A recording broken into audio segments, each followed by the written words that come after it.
राष्ट्र का तीसरा अंग जन की संस्कृति है। मनुष्य ने युगों युगों में जिस सभ्यता का निर्माण किया है वही उसके जीवन की श्वास प्रश्वास है। बिना संस्कृति के जन की कल्पना कबंध मात्र है। संस्कृति ही जन का मस्तिष्क है। संस्कृति के विकास और अभिवृद्धि के द्वारा ही राष्ट्र की वृद्धि संभव है। राष्ट्र के समग्र रूप में भूमि और जन के साथ साथ जन की संस्कृति का महत्वपूर्ण स्थान है। यदि भूमि और जन अपनी संस्कृति से विरहित होकर दिए जाएं तो राष्ट्र का लोप समझना चाहिए। जीवन के बिटप का पुष्प संस्कृति है। संस्कृति के सौंदर्य और सौरभ में ही राष्ट्रीय जन के जीवन का सौंदर्य और यश अंतर्निहित है। ज्ञान और कर्म दोनों के पारस्परिक प्रकाश की संज्ञा संस्कृति है।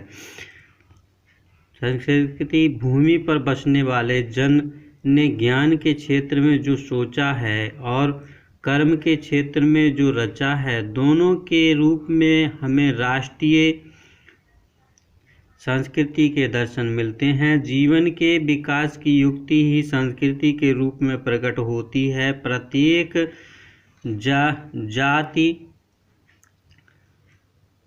संस्कृति अपनी अपनी विशेषताओं के साथ इस युक्ति को निश्चित करती है और उससे प्रेरित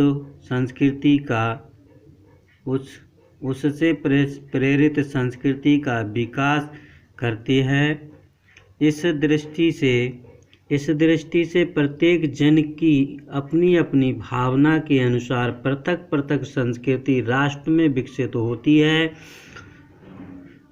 परंतु उन सब का मूल आधार पारस्परिक सहिष्णुता और समन्वय पर निर्भर है।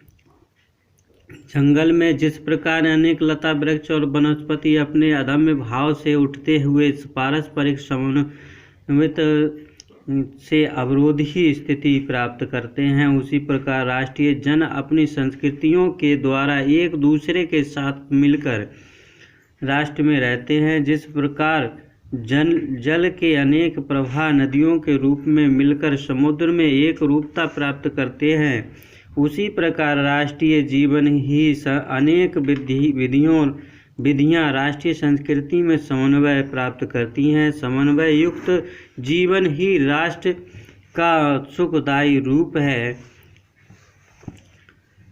साहित्य, कला, नृत्य, गीत, आमोद प्रमोद अनेक रूप में राष्ट्रीय जन अपने अपने मानसिक भावों को प्रकट करते हैं।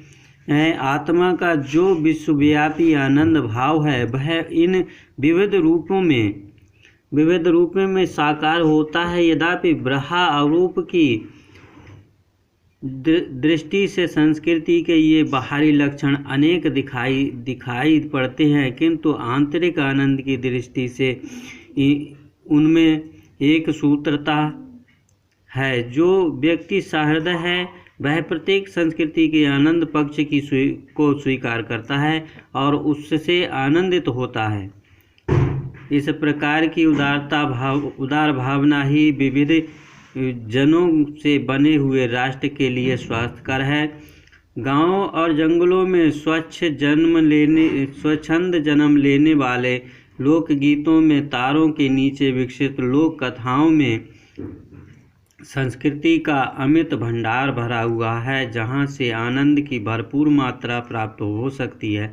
राष्ट्रीय संस्कृति के परिचय काल में उन सब का स्वागत करने की आवश्यकता है। पूर्वजों ने चरित्र और धर्म, विज्ञान, साहित्य, कला और संस्कृति के क्षेत्र में जो कुछ भी पराक्रम किया है, उस सारे विस्तार को हम गौरव के साथ धारण करते हैं और उसके तेज को अपनी भावी जीवन में साक्षात देखना चाहते हैं।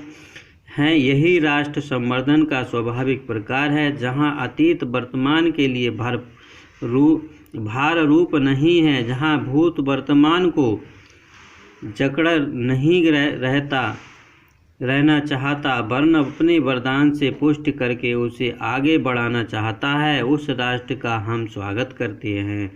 यह था तीसरा भाग। अब पाठ पूरा हो गया। अब इसके बाद हम आपके लिए लेकर आएंगे व्याख्या, गद्यांशों की व्याख्या और उस पर आधारित प्रश्न। तब तक के लिए धन्यवाद।